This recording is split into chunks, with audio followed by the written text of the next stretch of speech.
All right, thank you everybody for coming to the first webinar of the year in our In the Garden series through UGA Extension Gwinnett. I am Lisa Klein, and I am in the Ag and Natural Resources Department there, one of the largest in the state.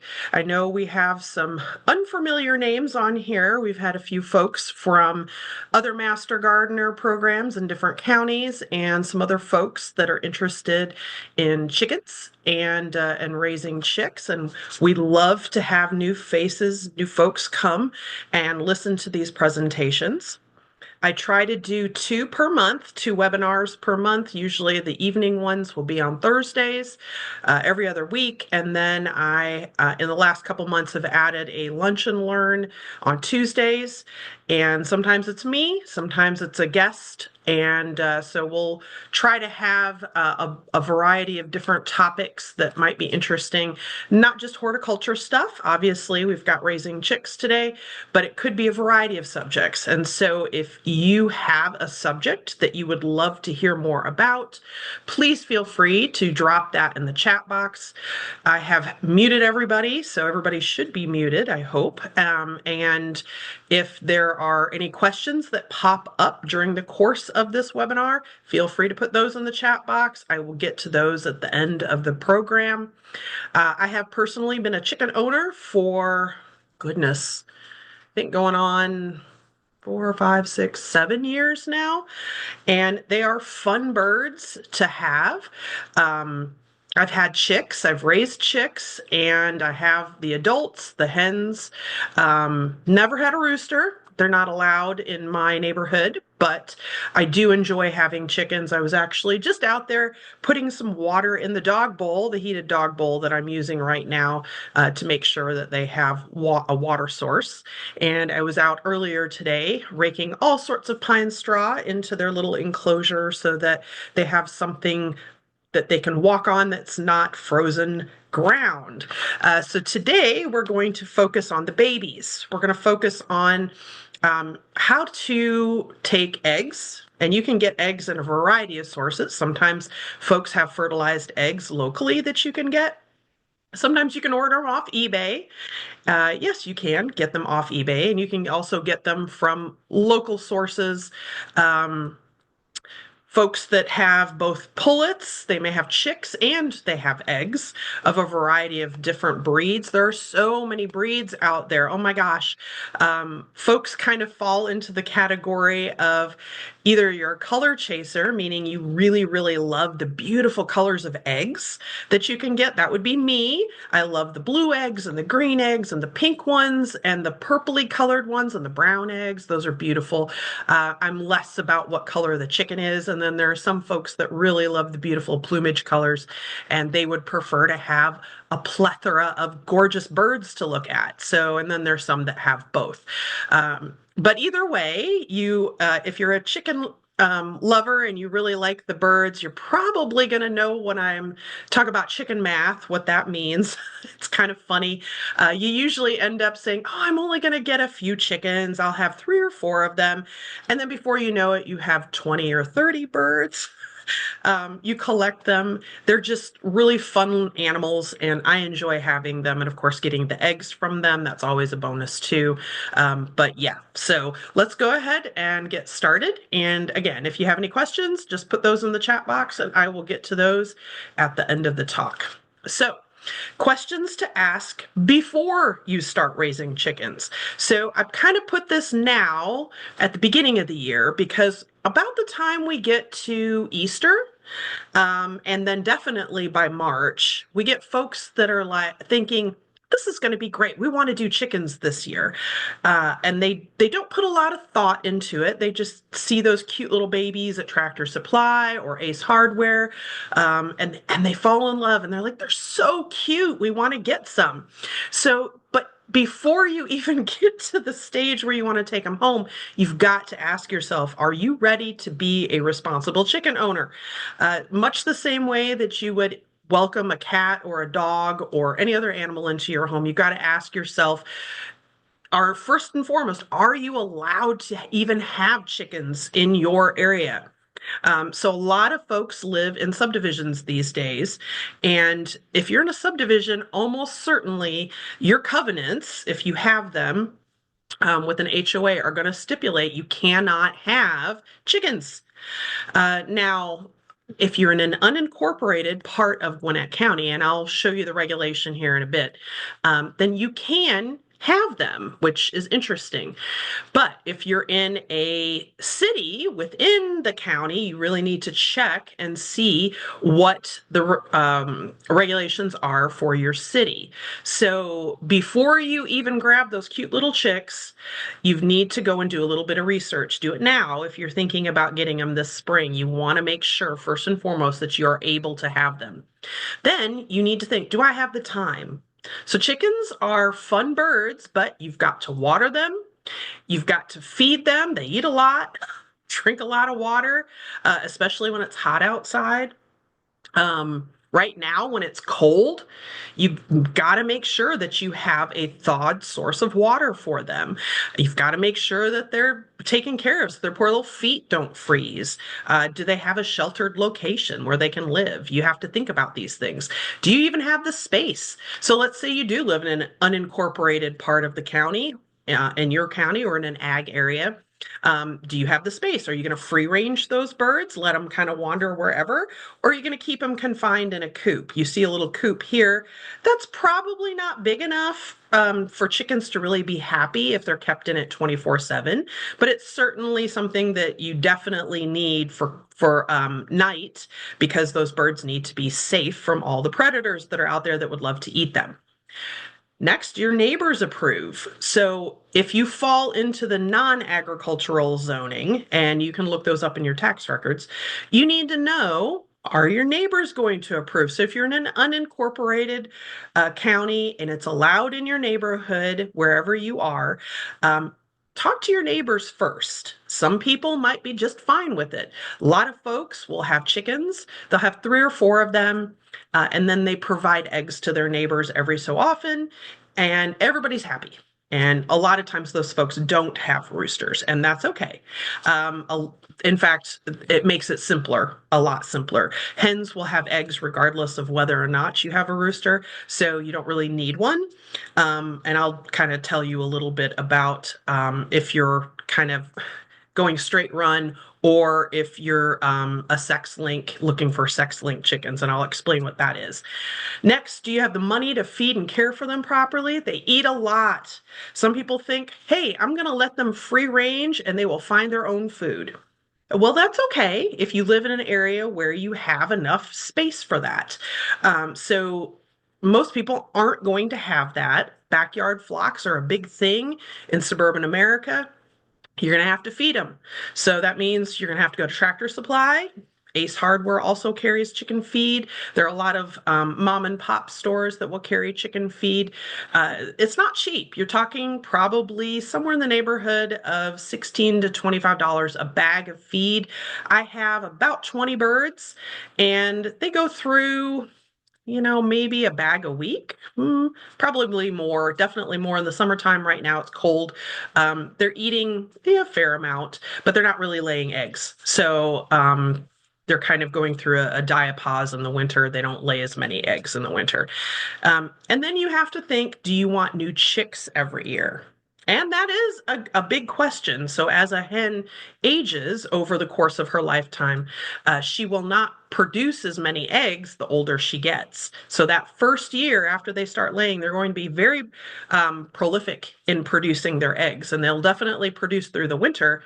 But then after that, they start to slow down. So you'll still get a good number of eggs that first full year and into that second year. And then going into the winter, you'll start to notice the production drops as the daylight hours drop. And you may actually go into the winter and you're still feeding your birds and you're not getting any eggs, which is a little frustrating. But we'll kind of talk a little bit about that in addition to just the chicks. All right, so starting to raise chickens, can you? So this is how you go about looking in your county if you're not in Gwinnett County. In Gwinnett County, they do have an ordinance for that, chickens and bees, and you can use that QR code there. It'll take you directly to that ordinance and you can read about it. But you've got to have a minimum lot size, so basically 0.24 acres for 3 chickens. And for most people, that's perfectly fine. You don't want any more chickens. It fits in a small coop. Maximum of 10 chickens for a lot less than 3 acres. 3 acres is going to be kind of the threshold for an agricultural type lot. Lots that are greater than 3 acres, no minimum number. But keep in mind that whatever you do with them, you need to keep the number of chickens requisite with the size of the enclosure that you're keeping them in, unless you're free ranging. They got to be enclosed in a yard or a six-sided pen. Minimum square or minimum pen area is going to be 10 square feet a chicken because you want them to be happy.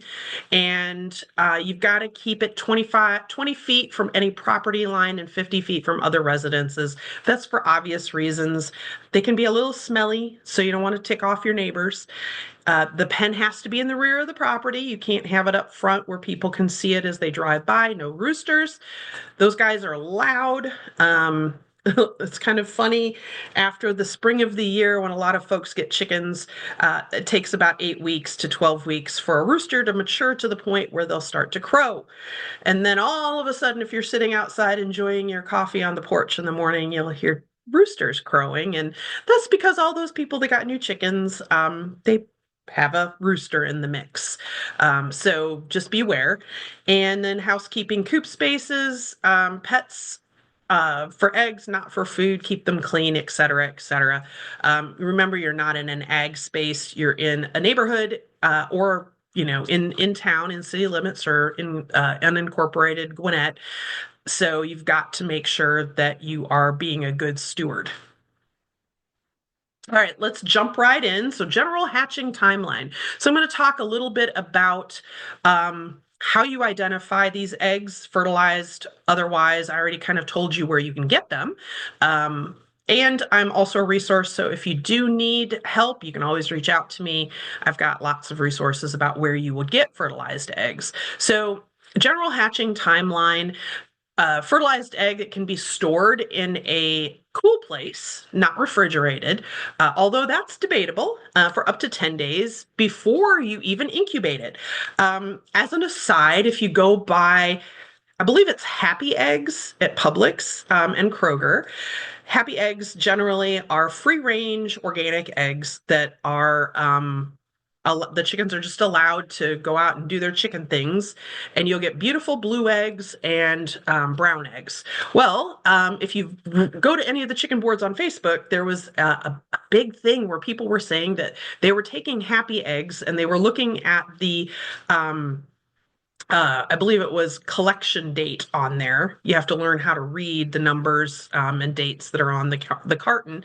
And they were selecting those that had just been put out, taking those eggs, allowing them to heat up to room temperature.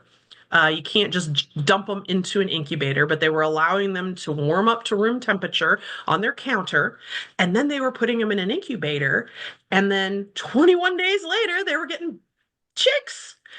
So it wasn't a perfect hatch rate. They were only getting about 20% hatch, but that was kind of a fun little experiment to see how many people were doing this and ending up with chicks that were from eggs in a grocery store, which is kind of interesting and fun all at the same time.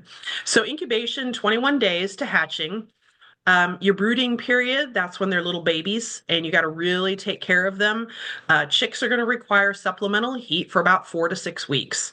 Young chicks, they can go to a coop in good weather after about 6 weeks. Right now, it's not good weather, okay? So that's why you generally see them for sale around March here in the Atlanta area, because that's about the time when you start seeing the weather improve. And then after about 6 weeks, moving into April, late April, May, that's when temperatures outside are pretty good. And you can go ahead and introduce the babies, the pullets, into the outdoor area. So most chickens, on average, they're going to start laying at about 20 weeks or 5 months. And that seems like a really long time. You're pouring a lot of food into these ladies. And, sometimes some breeds, it may take longer. It could take up to 7 months. They're Easter eggers, which is Americanas are usually what they're sold as. Those are actually mutts. They're called Easter eggers. They're just kind of a mix of a variety. And those chickens will often produce blue or green or maybe pink or brown eggs. And they typically mature a little. It takes them a little longer. So it may take up to 7 months before you start seeing eggs from them regularly. All right, types of incubators. So these things are not very expensive at all. So if you think you might want to have chickens and you really like to kind of experiment and do your own thing, then these are the different types of incubators. You can buy them off Amazon. You can get anything off Amazon. I don't look at how many packages I get delivered to my house from Amazon. But anyway, you can get these incubators for pretty cheap. Some of them like 20 bucks off Amazon. So they come in different sizes and it could be just a few eggs or a lot of eggs. I mean, we're not a hatchery, so no need to have one that holds like a couple hundred eggs, but sure, you can get them for like a dozen eggs. You want to check that that incubator can maintain a steady temperature before adding eggs. Um, they're going to come in different types. There's completely automatic ones that you don't have to do anything. It does everything for you. Typically, you would have to turn eggs. The mama hen is going to do that. She's going to, take her beak and turn those eggs around. There are incubators that have an auto turn feature. They do that for you. They're forced air incubators, and so that has a fan, and they're going to keep that temperature at what it needs to be. They'll also be humidity controlled. So basically, you're putting your eggs in there and you're closing it up, and it's doing everything for you. And then you just have to kind of watch them and look about day 21 to see if you're getting any chicks. Sometimes people will go in and they'll candle to see where they are. Are they developing? Because not every egg will develop the way it should. Um, but you do want to check periodically, but generally speaking, if you want the completely automatic version, you wouldn't even have to really open it up. So humidity has to be controlled. And that hen is going to do that for herself if she's got her babies. So she's going to sit on top of those eggs. She barely gets up at all, hardly to even eat or drink. She's going to turn those eggs. That's naturally how she would do it. So we have to kind of mimic that. But day 1 through 18, your humidity needs to be about 28 to 50%. And then day 18 to 21, it needs to go up. So 65 to 75% humidity, which is a lot. So at that point, mama is not getting off of her eggs hardly at all. So choosing your incubator, there's different ways that those eggs are held. So you can see here's two different kinds. You've got sitting up and down or on their side. So if it's sitting up or down, that large round egg, it's always should face up and the pointed end should face down. And that's where that chick is going to pip through. Pipping basically means they have a little egg tooth on there and they're going to poke at that when they're ready to hatch. They're going to poke through that. And that's where that baby's going to start breathing once it begins to hatch. The other option is, and you can see the one down at the bottom there on the bottom right, those eggs will be on their side. And you can see a little baby chick as it's hatching out there on the bottom left. So those are the two types of incubators that you're going to have. So incubating, most people are going to mark each egg to kind of track and help know when you've turned the egg. So eggs just look pretty much the same. Most people, if you just get them out of the grocery store, those eggs look very beautiful. There's no unusual protrusions or bumps or color swirls or anything like that on them. And that's how a lot of people think eggs look. But generally speaking, when you have your own chickens, you see there's a high amount of variation. If you get the colored eggs like greens and blues and browns, there could be speckles. There might be, sometimes we laugh and say the printer ran out of ink, where you might get a darker color on one end and a lighter color on another end. It's really interesting. And that's how hens are. I mean, they're perfectly imperfect. But you're going to turn each egg at about 3 times, and putting that X on the egg allows you to know when you've turned it. Broody hens. So if you have chickens or know somebody that's got chickens, a broody hen basically means she's in mama mode. She is going to be sitting on that nest, and hens will go broody whether they have access to a rooster or not. So if you have chickens, after about that first year, if you don't collect your eggs regularly and you have a pile of eggs sitting in your coop, you probably have a hen go broody. And that means that she just sits down. She doesn't want to get up. If you try to move her, she gets all puffed up and she'll do this really weird sound like and that's basically a threat like, hey, don't take my babies. Um, it's hard to break them of that. But they don't get up and eat. They don't really get up and drink. And so, in a really hot time period in the summer, that's not good. Now, there are theories that if you apply a cold pack to the hen's chest, a lot of times they pluck all those feathers off because they want that skin contact to the egg. And if you take a cold pack and you put that on there, supposedly that can help break them of being broody. You also want to think about maybe removing that hen from the eggs and excluding her from that coop. An easy way to do that is if you have a dog kennel, one of those wire kennels, you can kind of set her off to the side in a protected area with food and water, and she can't get access to the coop to sit back on those eggs and do a better job of collecting the eggs because you can really help cut down on the amount of broody hens you have by doing that. But humidity is important. A hygrometer will measure that relative humidity. Lockdown, there's a term. So basically, that means after day 18, you may have been going in there and turning those eggs, flipping them over, candling them to see how they're developing. After day 18, you shut that down. You don't touch them anymore. And so you're going to lock it and you're going to wait for hatching. And that's when your humidity level needs to go up. So it's hard to keep a good humidity level in that incubator if you're constantly poking around in there looking at the eggs, that kind of thing. So stop turning those eggs 3 days before hatch. That chick can get situated in the egg, and that's of course increasing humidity. And then the pipping or the egg tooth is going to bust through that eggshell, and that's going to occur once that chick makes that first break in that eggshell using its egg tooth. It's very tempting to go in there and help that baby. But try to hold off on that and let that chick do it itself. That eggshell actually can adhere to their feathers, and so you have to be very careful. Sometimes people will go in there and try to help the chick after a period of time if it's very obvious that it's been in there and it hasn't really made a whole lot of progress. So you can do that, but you just have to be very careful with that because you can easily rip the skin off of those babies. And also the just as a kind of a rule of thumb, wait until all of the eggs have hatched before you open that incubator. Preparing to candle chicken eggs. So candling is a very useful skill. If you have chickens and you want to sell eggs, you have to go through a candling course through the Department of Agriculture. We hosted one in 2023. We did not do one in 2024. Maybe it was in March 2024.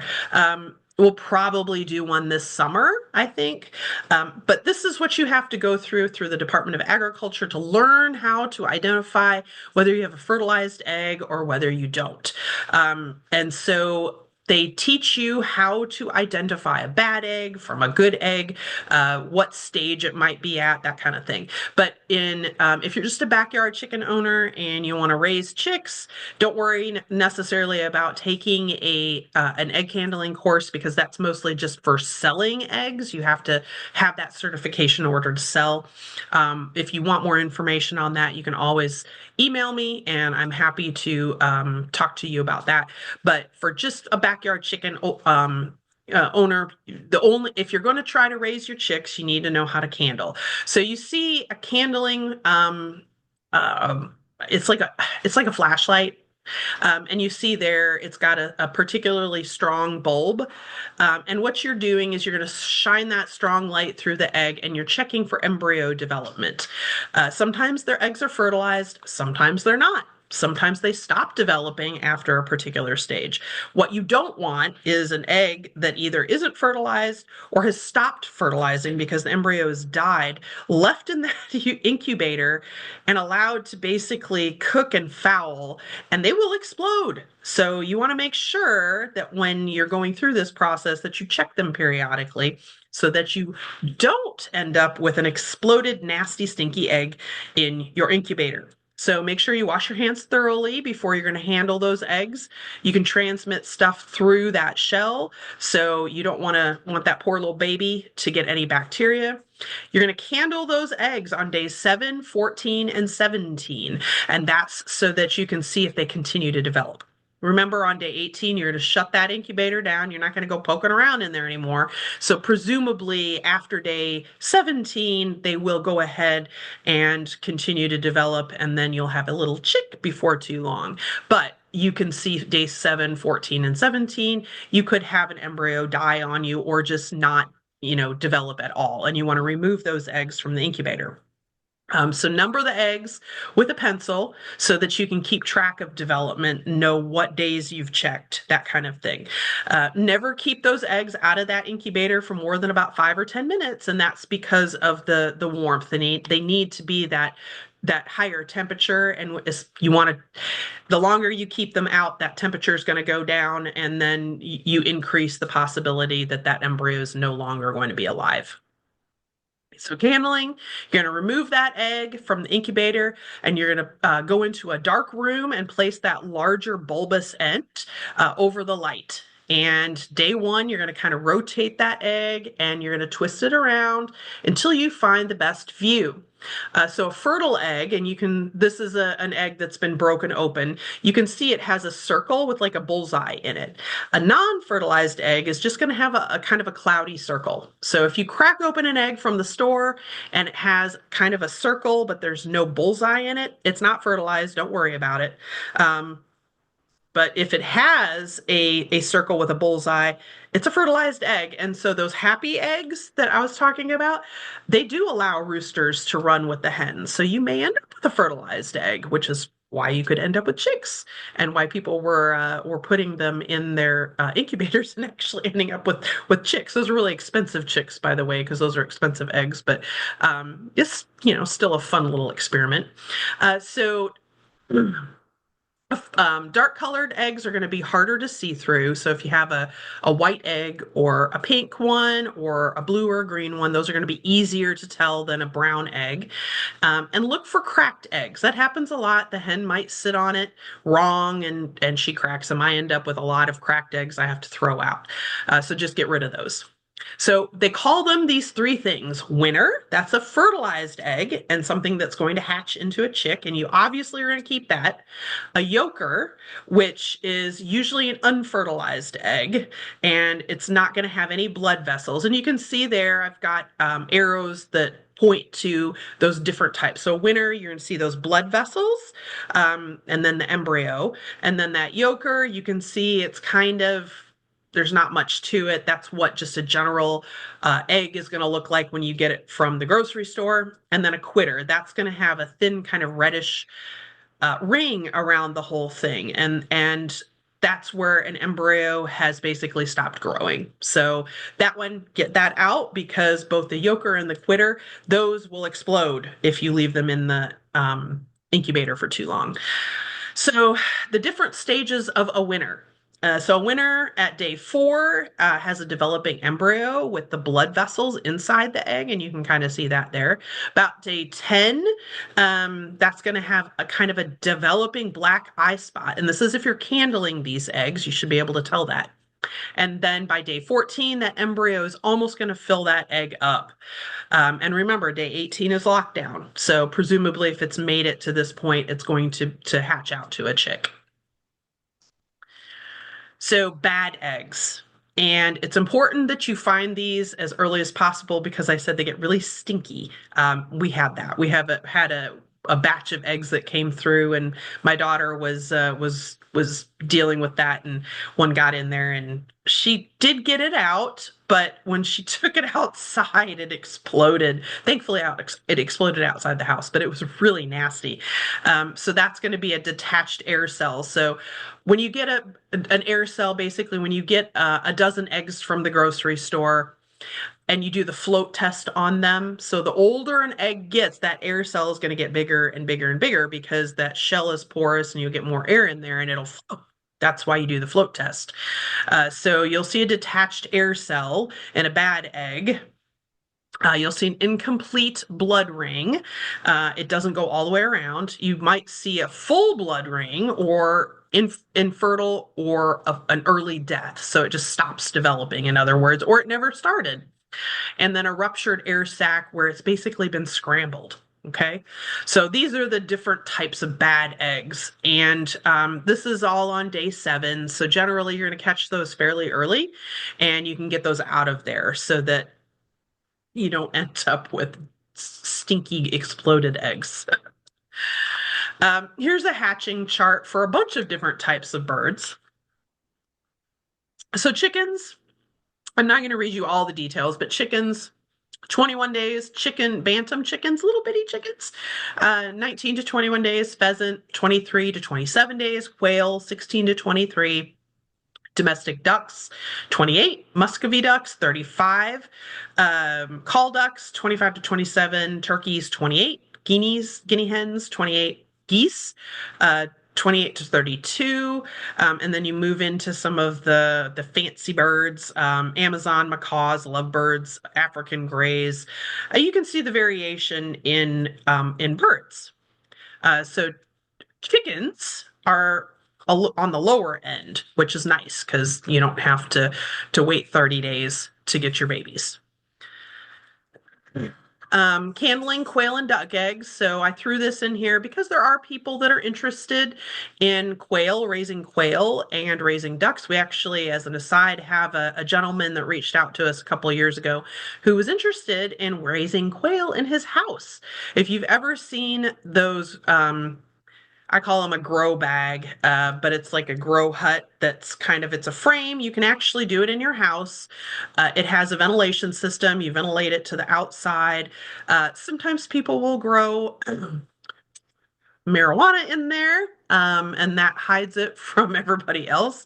But you can grow all sorts of stuff in there. It helps to control the humidity, all that kind of thing. He was actually growing quail in his spare room in his house. And it did a great job of masking any odor. We didn't really smell anything until we unzipped it. And he had, 5 cages in there stacked on top of each other with the quail. So it was kind of interesting. And, they seemed pretty happy. He took good care of them. But this is what it would look like if you had quail embryos, and you can see the development there. They're very, very tiny little birds. And then you see the duck egg candling chart, and you can see what it looks like as the duck egg goes through the development process. Okay, the eggs are hatching. So now what? So eggs are going to hatch 5 to 24 hours after that chick pips that eggshell. So remember how I said, I know you really want to help them, but just leave them and let them kind of do their own thing. If you're getting close to that 24-hour mark and that baby has not gotten out of its shell and it's still alive, you can go in and very carefully with a pair of tweezers try to peel off small bits of that shell to try to help that baby out. Generally, they don't make it if they get to that 24-hour mark, and they're not out of the shell yet, but I've seen all sorts of miraculous recoveries, so never say never. That incubator temperature should be about 99.5 degrees and that high humidity, so 65, 75%. And you're going to leave that incubator closed until all those eggs are hatched. So that baby has the egg yolk in there that has fed that baby through the process of growing in that egg, and it's been excuse me, feeding off of that. And it's okay for the first 24, 48 hours. So it doesn't need you to go in there and feed it or rescue it. It's a little dry in here. I apologize. Okay, so now you've got your babies. What are you going to do? Well, before you end up with the babies, you got to have a place for them to go. And that's called a chick brooder. So babies are unable to regulate their own temperatures early in life. Normally, you would have the hen that would do that for you, but um, a lot of times people just take them away from the hen, or they just buy the eggs, like I said, off eBay or locally, whatever, and they'll put them in the incubator and hatch them out themselves. So there is no mama in the process. Sometimes, if you end up with a broody hen and you want to be really nice, people will actually get fertilized eggs and they'll put them under the mama if they don't have a rooster and allow her to go ahead and hatch those eggs out. That's a fun thing to do also. She doesn't know they're not her babies, and but because hens will share one nest box, so it could be a bunch of different babies from a bunch of different hens, but she'll raise those babies just like they're her own. So that's always also kind of fun if you have the space and a safe enough place for that mama hen to take care of those babies. So a brooder is going to be some kind of an enclosure with a controllable, warm environment. Some people will get big livestock tanks, watering tanks, and a heat lamp or a brooding plate, which is basically like a big heating plate that keeps the temperature up so that those babies, and then they may also have a warming lamp over the top of those babies.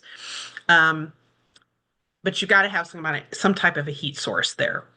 You're going to want to disinfect any previously used brooding container and equipment before reusing it. There are viruses and other things that chickens can get, so you have to be careful.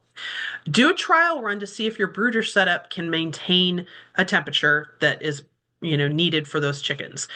So I don't recommend putting them in a cold, uninsulated garage. Some people may do that. If you have a heated garage, that's an option. If you have a spare room in a basement or in a basement, you can do it there. If it's early enough in the year, you have to make sure they have a warmer environment. They will get too cold, you'll lose your chicks.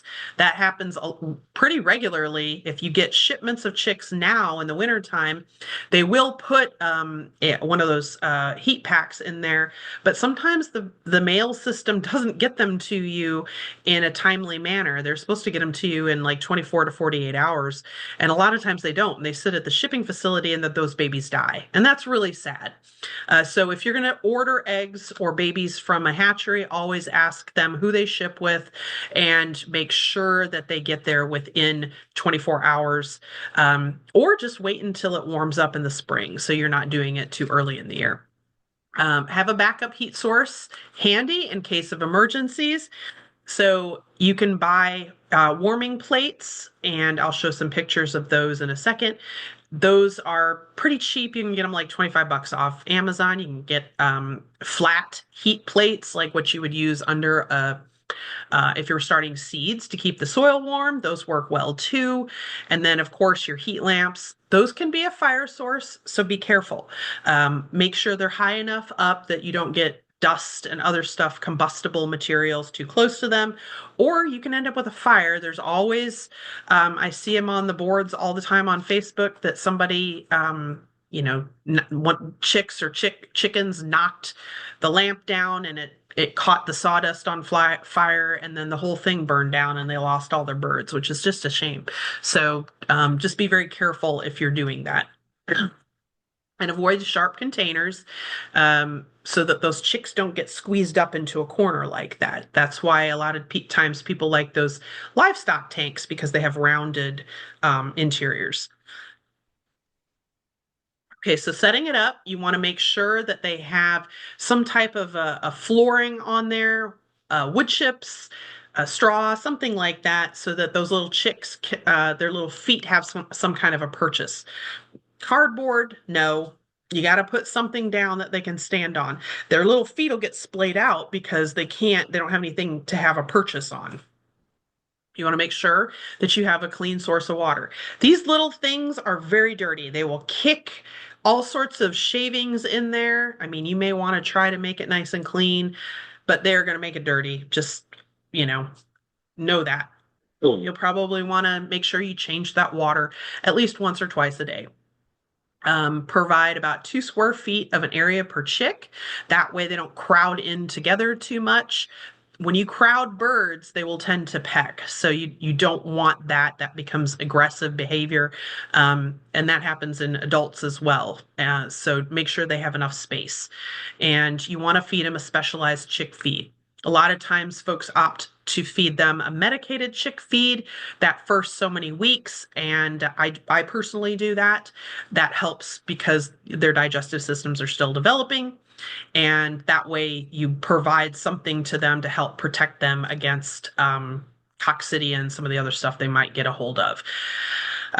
Make sure you have about 2 inches of some type of absorbent litter, wood shavings, rice hulls, chopped straw, shredded paper, that kind of stuff. And you're going to have to clean it. We personally kept them in an office down in the basement, and they are dusty. There is dust everywhere. So right now, I'm not doing chicks. It's a little extra work, and I don't want to deal with it right now. So if I renew my flock, I get pullets or I get older birds, 8 to 12 weeks. Then you don't have to go through all of that. They grow really fast. They're cute, but they grow really fast. So light and heat in a brooder. That light heat source, you need to have a temperature of about 90 to 95 degrees. You can see in this little temperature chart here, hatch in week 1, 90, 95 degrees. Weeks 1 to 2, 85 to 90. 2 to 3 weeks, 80 to 85. 3 to 4 weeks, 75 to 80 degrees. 4 to 5 weeks, 70 to 75 degrees. And then about 8 weeks or so, you can think about letting them outside for a little bit if you have them where it's warmer outside. They're better at that point, they're homeothermic, or they're able to kind of maintain their internal temperature better. So you can let them out for a little bit of fun time if you would like to. You can use regular light bulbs, incandescent bulbs, not LEDs, or heat lamps. Make sure it's not an LED. Your plants might like the LED, but they don't give off any heat, and so your baby chicks are not going to like that. So red, infrared bulbs, those are going to hide the injuries. So if there is some pecking or something going on, it's not going to show up as much. Remember, hens will peck each other. Hen pecking, that it's a real thing, and chicks will do that too, and they'll peck each other to death. So you have to make sure that you don't have a light. That's why most of those brooding lights are red that you see. Heat plates are good, but you probably will also need an overhead heating source as well. And you can buy those heating plates. Some of them are underneath, and some of them are overhead, and I'll show one in a second. So safety tips for heat lamps. You can see here's a really good setup. Make sure it's attached securely to something, and you just don't want it to be knocked over by anything. Follow the instructions for the distance between the chicks and the heat lamp. You can't have it too close. You'll fry them. You don't want to do that either. And you got to have some space for them to move away so they can cool down, and just let them kind of do it themselves. Keep flammable materials away because you'll be shocked at what can catch fire. And make sure you have some type of a thermometer there so that you can keep track. It's easier to look at the thermometer and compare it to that little chart I showed you than try to, go, oh, all those poor little chicks, they had to run away because it's too cold. And have a good ventilation system. Okay. So most of the loss, the death of chicks is going to be by the chick not eating or drinking because it got too cold. So remember, they don't regulate temperature very well. So if they can't get to the heat source, or there's just not a really good heat source, they're not eating or drinking either. They're lethargic, and then you have to intervene. So days 1 to 2 in an incubator, that temperature should be about 100 to 105 degrees. At about floor level. So, it's important, just like with plants, they'll reach up and stretch if the light's too far away. You got to have that light for those baby chicks close enough that they can get that heat. So just make sure that you're watching that. So get a little thermometer, kind of something like you see there, and just kind of, keep an eye on them. I like this little temperature chart. You can grab that off the internet. It's a great infographic to print and keep with you if that's something that you're thinking of doing, raising chicks. That way you can Always know roughly where you are. So how do you tell? Well, here's good examples. So look at the top picture, the top left picture. These little dudes are too cold. They are huddled up underneath those warming lights. So wherever they are, and they might be outside, the air temperature, the ambient temperature around them is too cold. So they have huddled up underneath those warming lights because they're all cold and they're looking for whatever they can get to keep them warm. If you look at the ones next to them, those little guys are too hot. They are all away from that heat source. Um, Sometimes you'll notice if they're too hot, they'll have their little wings out because they're trying to not be hot. And so you'll see them like this. They won't be under that heat source at all. They'll be far away from it. And then where it's perfect, you see these little guys here on the bottom. They're running around. Some of them are eating, some of them are drinking, some are under the lamp, some are off to the side. Those guys are happy. So their temperature is good. They are healthy. They are loving life and growing, and soon they'll be laying eggs for you. So just kind of keep that in mind, and after you've done it for a bit, you can kind of look at them and tell what's going on, and then just adjust as necessary. So feeding them, I mentioned a chick starter. It's going to have 18 to 20% crude protein, and you're going to feed that from about day 1 to about 6 to 8 weeks of age. So that's going to have it's called basically chick starter or medicated chick starter, and that's got a coccidiostat to prevent coccidiosis, which is very prevalent if you don't feed that. You can lose all your chicks if you've had them for a while. Generally, if it's your first batch of chicks and you've never dealt with it before, it's probably not going to be an issue. But if you've had birds for a while, stuff like that gets in, and you just have to be careful. You don't need grit, which grit would be in the crop of the chicken until later. Where you might feed it separately to those birds. It's just mixed in with the feed. So don't worry about it. It's kind of a complete diet, but you can, if you would like, as they get a little bit older, introduce some greens if you want, carrot tops, grass that hasn't had any pesticides on it, that kind of stuff. Um, when you're feeding these little dudes, you're going to have a smaller feeder like you see down here, this little metal feeder, and that's meant just for chicks. So you can also start by sprinkling some feed on a newspaper when they're very little because they have to kind of learn. And then you'll kind of, go through, and then they'll start eating. They'll figure it out really quick. And then, you're feeding a lot of extra chick food. They grow up really fast. Watering them, I prefer water that has legs. They will kick their litter into that water and it makes a big mess, and they'll poop in it, and it's just gross. So if you can find one that has legs that's raised up a little bit off the ground, that will help. Otherwise, you can put something underneath the water to raise it up just a smidge. Sometimes if you lift weights, you have like a small weight plate, you can put that underneath something just to raise it up just a little bit. Provide warm water for the chicks. You might want to put some vitamins in there and increase the number of waterers because they'll increase the amount that they're drinking. Daily maintenance, you want to check they're healthy, check food and water, check the temperature, clean that bedding. You can use like a cat litter scoop to get their little poops and things out of there. And you can pet them and handle them. That's okay. I mean, I think that's why a lot of people get them in the first place, because you want them to get used to people so that when you go out later, that they come run to you for treats and allow you to handle them. You don't want them to be wild, and then if you have to go collect eggs, they peck you. That's no fun. So if you handle them when they're babies, they get accommodated to that, and then you don't have problems going forward later when they're older. Behaviors, pecking. So I indicated that when they're too close together, when you have too many birds in a confined location, they will peck. Both chicks and adults do that. So they're going to use their beak to groom themselves, and that's normal.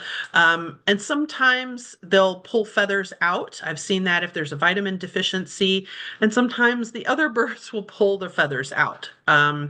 So you have to kind of watch to make sure they're not too crowded. Some things you can try. to get them to stop pecking. And for chicks, using an infrared light to decrease light stress, that's one. You can put some grass clippings in there if they're pesticide free.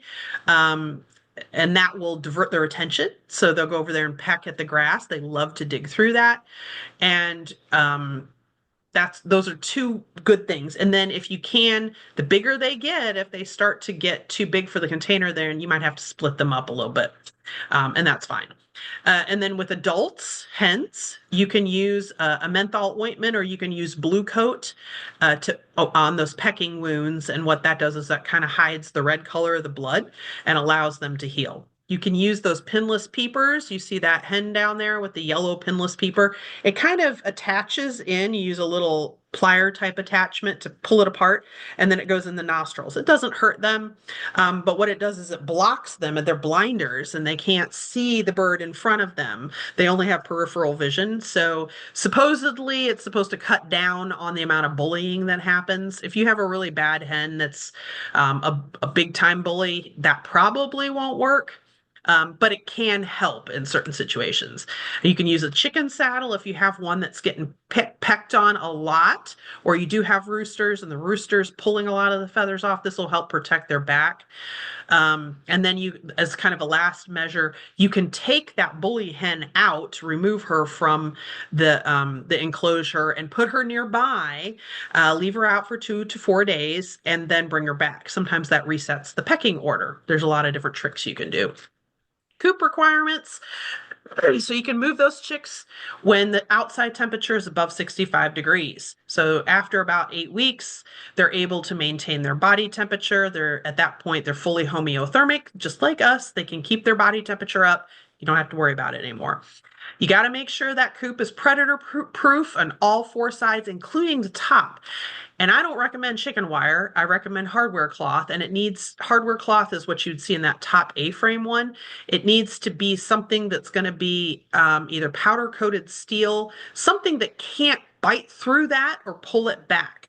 You don't want to have that wire on the outside because something can get purchased and pull it back, peel it back, and get in there. I've seen a lot of that happen. You lose your whole flock that way.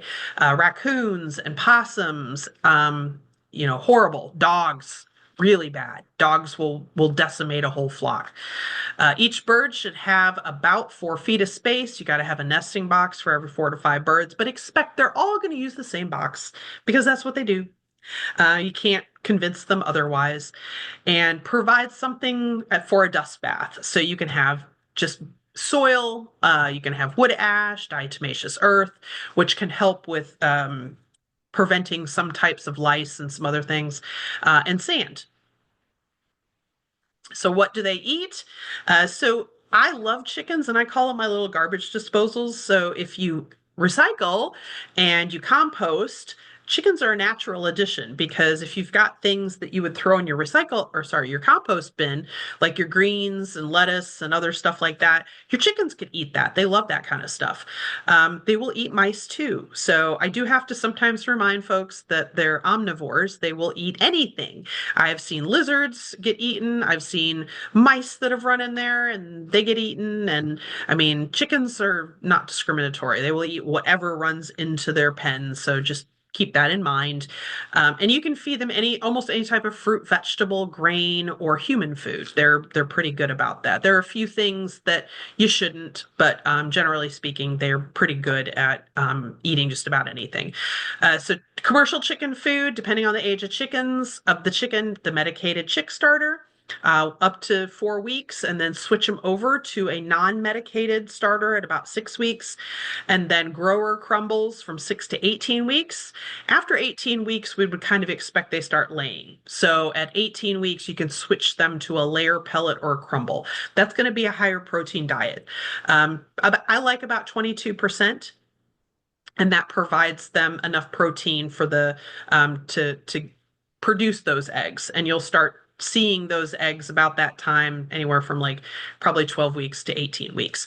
They start out as tiny little eggs. I call them fart eggs, as that hen's body gets used to producing eggs. And then pretty soon they'll actually grow up and be regular sized eggs.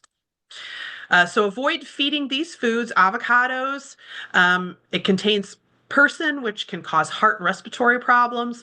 Don't give them chocolate and coffee. Throw that coffee in your compost bin for your garden. It has theobromine and caffeine, which is harmful to chickens. Chickens do not need coffee and caffeine, unlike me, who needs a lot of it, and probably you too. So don't give it to them. Onions that can cause digestive issues, just chunk those in your compost bin. Raw green potatoes can cause has toxic solanine, so you can give them cooked potatoes because that breaks that down. I actually just gave mine some potatoes and cabbage left over from corned beef and cabbage that I had. Dry uncooked beans. I'm not going to pronounce that because I'll screw it up. So, but that could be fatal. Citrus fruits, it can interfere with calcium absorption, which is very important because they need that for the shells. So don't give them citrus. And moldy or rotten food, give those to your worms because hopefully you have those too. I give talks on the worms. Worms are perfect for that. Mine are still on my porch. It's pretty cold. I might move them into my garage, but I give them all my moldy and rotten stuff, and my birds get non-moldy and rotten stuff. Chicken manure, that's a big problem. You got to figure that out. Mixed with bedding material, you can compost it and put it on your garden. It's great stuff, but compost it first. Don't just dump it out there. So we cleaned the coop out and I dumped it out there in the fall. It'll sit there all winter long. And then I go out there and I'll add in some more soil and some other stuff. It's going to be great. My plants will be so happy this spring. Poultry manure is very high in nitrogen and phosphorus. And that's very bioavailable to plants. So if you put that out there, your plants are going to grow huge. I had volunteer pumpkins one year, and oh my gosh, I got like, I don't know, 10 or 15 pumpkins. They were huge. I fed those back to my chickens. They were really happy. But so composting is an aerobic process where you get organisms, soil organisms like bacteria, fungi, earthworms. And they're going to use that as fertilizer. So basically, you're going to take your chicken manure and you're just going to dump that into your compost pile. You can have a separate pile if you want that. And you can use a 3-bin composting pile or just have a separate pile for your chickens. I don't put it in a fancy bin. I just dump it into a pile and let it kind of do its thing. And then I go back and it's nice and broken down and it looks great. And I throw it in my garden and my plants love it. Keep that covered. The manure, it's required in Georgia. Put a tarp over it or a lid or something like that to keep the rain out. So make sure you add water back. I know it's kind of silly, but it's mostly a smell thing. And then after about 6 to 12 months, if you've been doing it right, it's ready to go.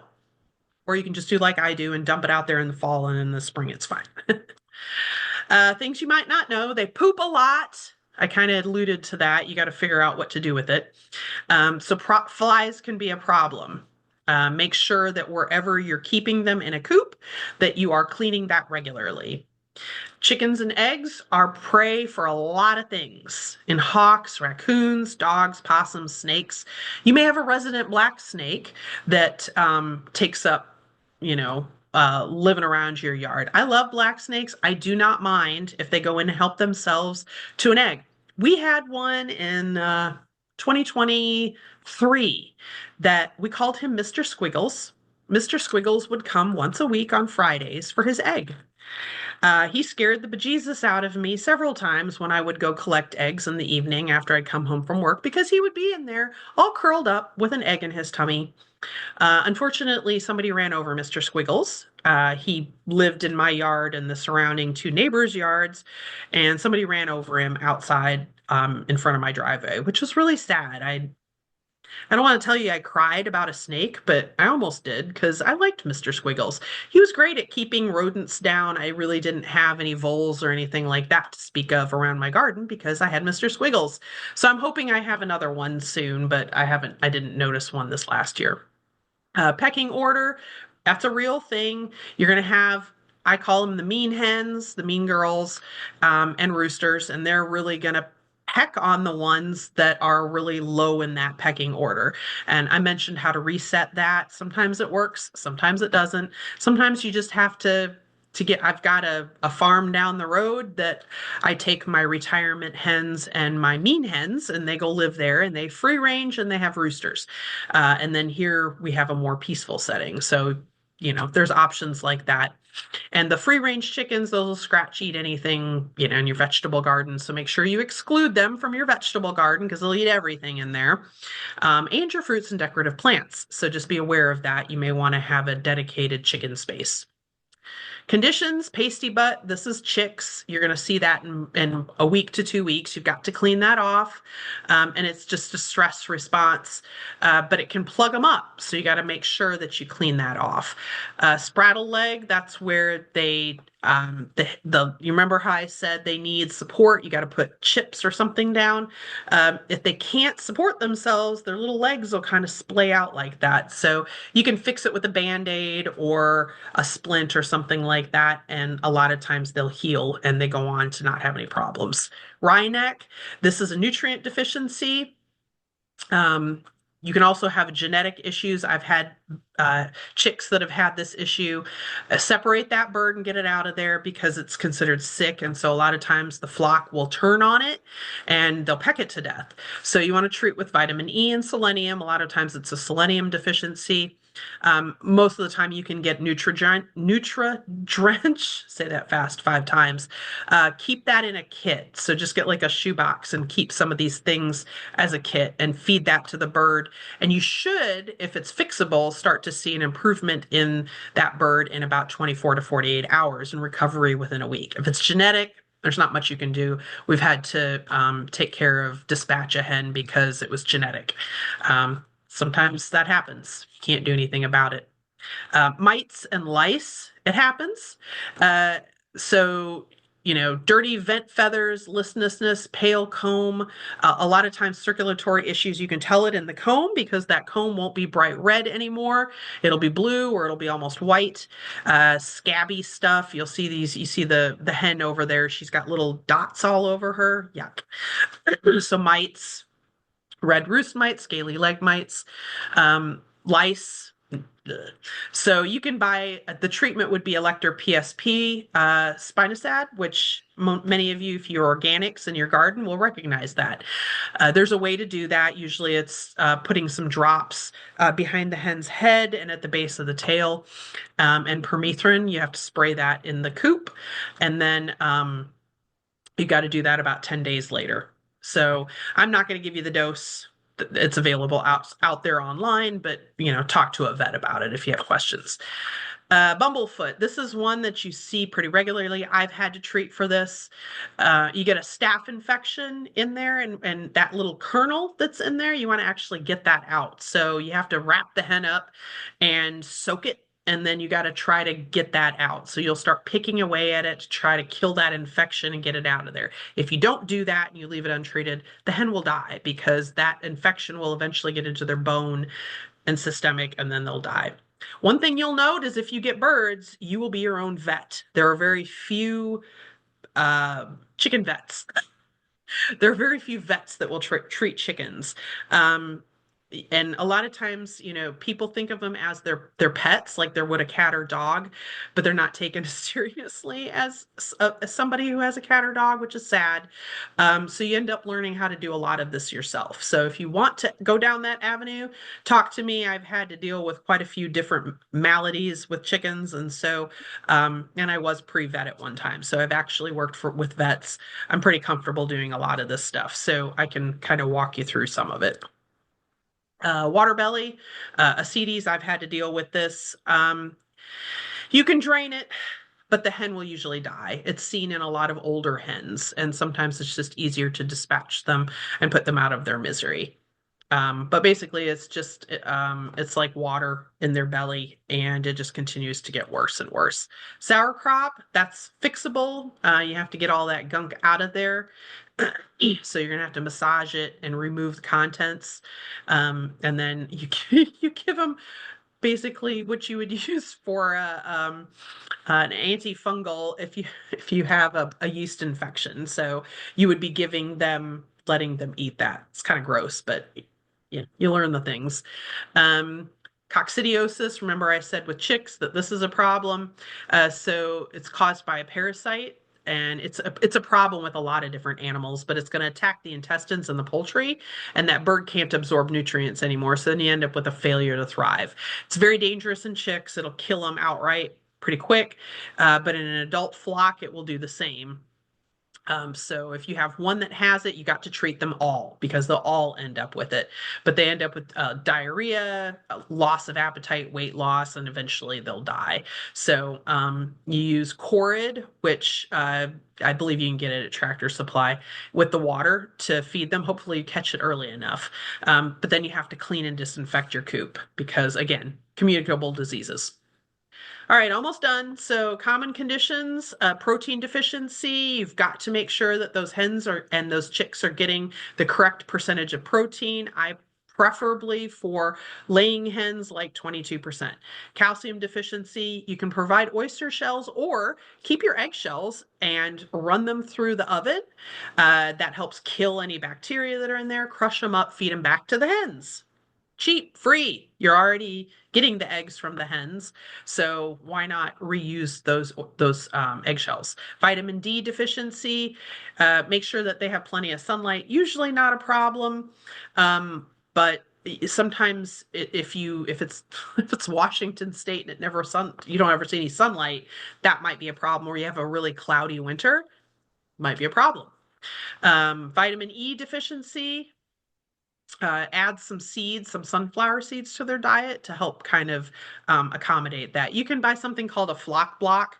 It's molasses and it's a bunch of different seed and stuff. I've got one. I'm going to go give it to the birds because it's supposed to be really cold. It's got some corn in it and some other stuff and sunflower seeds, and that can help them, especially with nutrients. And that's it. So if you're interested, I ran a little bit long. I like to talk. But you can see here my contact info. Sign up for additional events. That QR code on the top. See, let me move my little, there we go. You can sign up for other classes. That'll take you to our UGA Extension page. If you want to check out, I record all of my presentations for the most part, so I dump them onto our Metro Master Gardener YouTube channel, and you can check out all of the offerings there. Remember, if you're a Master Gardener, these presentations count for continuing education credits because even if it's chickens, it still counts because it's extension. So you can watch now we're getting where everybody's in the groove of it, and everybody's doing pretty good about watching and getting their CE in before the end of the year. So I'm going to start relaxing the restrictions a little bit. I was trying to get everybody to come and watch. Of course, I prefer that because if nobody watches me, why should I talk, right?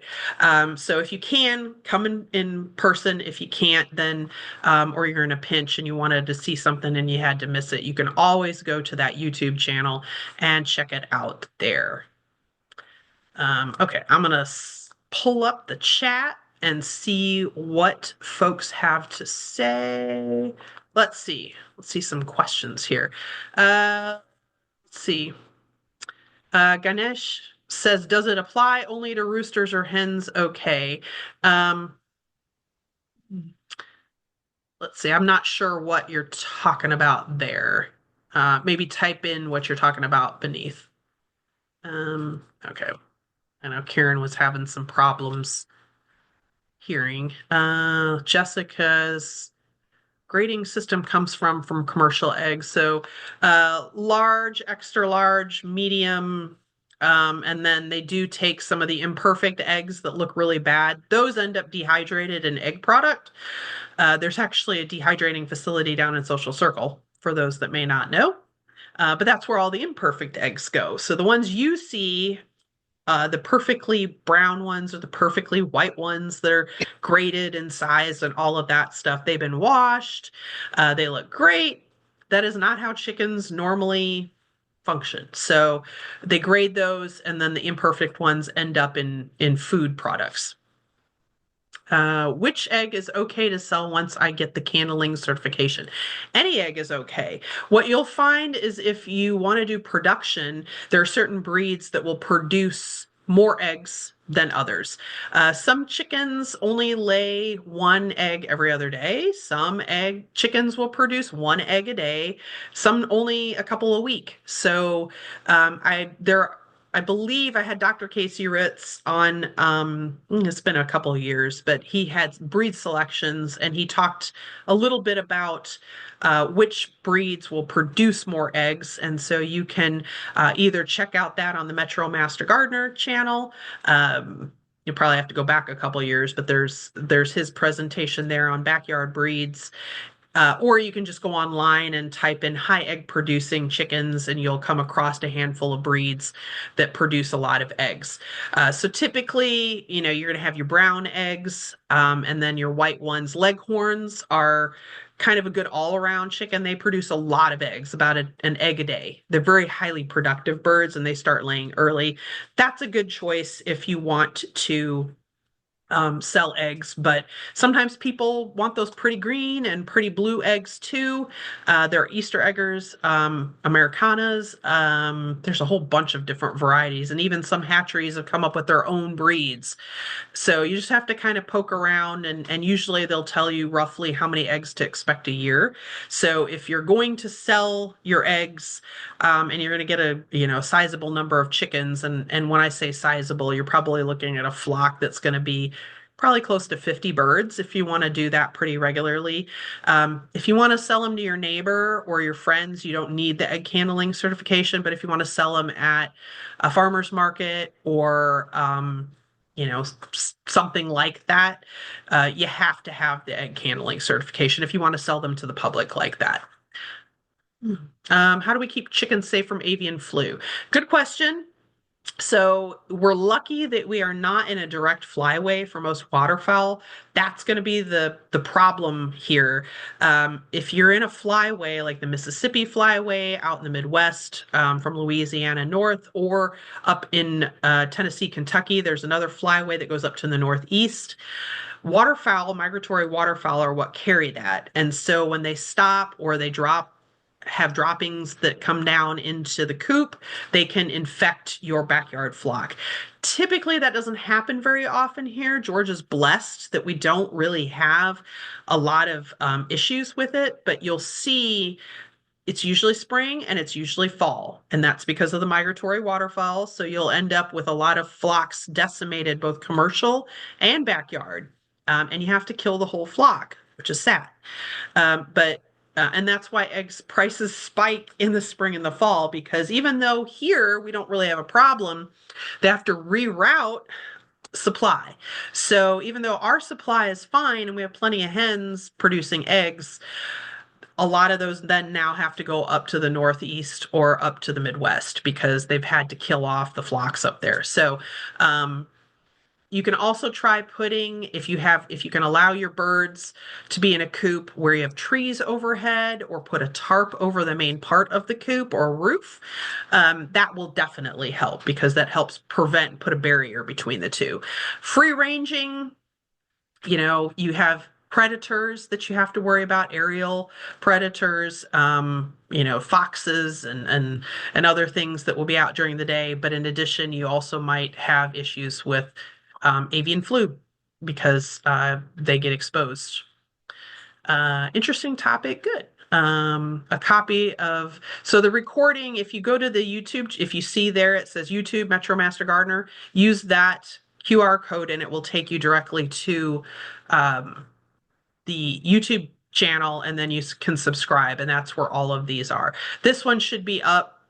We're off tomorrow because of the snowstorm that we'll probably not get now because they closed the office, but it'll probably be up next week. Let's see. Restrictions with HOA. Can you please share sources for buying fertilized eggs in Northeast Georgia or pullets? Yeah, just reach out to me, email me at probably the Gwinnett County one. I try to segregate the UGA one for some other stuff, for internal stuff, and then my Gwinnett County email address is more for clients and customers. So send me an email if you have particular breeds and we can talk about it. And then thank you. So if there's any other questions, I can hit it really quick. Otherwise, I'll wrap it up and stop sharing. Great. Well, wonderful. No more questions, I guess. I guess I've answered them all. So, again, I love chickens and I have had them for a while. They're very fun birds. I like having my own eggs. I've learned a lot. They're great at little composters. So I have my chickens and I have my worms and then I have my regular bin. And it's fun. It definitely helps cut down on the amount of trash and all that other stuff. I don't have to throw away, some of the stuff that I had been previously. So if you're interested and you want to talk more about birds, just give me a call. I'm at the office and I'm happy to walk you through some of the ins and outs of chickens. But otherwise, I hope you all stay nice and warm. And if it does snow or ice, just stay home, folks. Stay safe. Bye. Thanks for